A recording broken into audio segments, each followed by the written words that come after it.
Hi, it's Steve. Today we'd like to show you how to change the capacitor on your top load washer. It's a really easy repair. Let me show you how we do it. Now to do this repair, we will need to lay the washer on its back.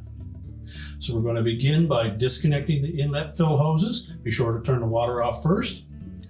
Remove the drain hose from the outlet.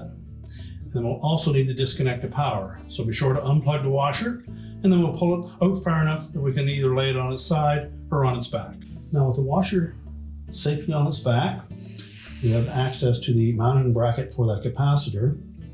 We're going to go ahead and take this shield off of the belt just to give a better view.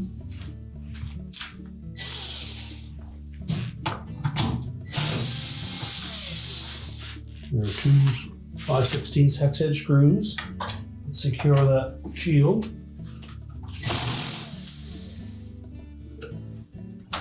And there's a separate 5/16 screw through the mounting tab for the capacitor. We need to remove that as well. We'll next need to disconnect the harness. Simply depress the locking tab and pull that off. Line it up on the new capacitor. Make sure the locking tab engages. We'll rotate that up into position. Make sure that this little metal tab fits into that hole.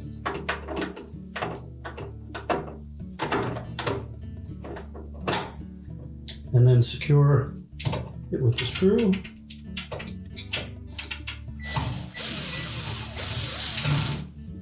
We can then put the shield back over the motor. And again, there are two locating pins on that shield that will fit into appropriate holes.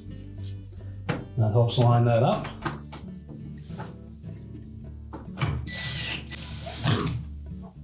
Now we're ready to stand the washer back up and prepare to put it back in place.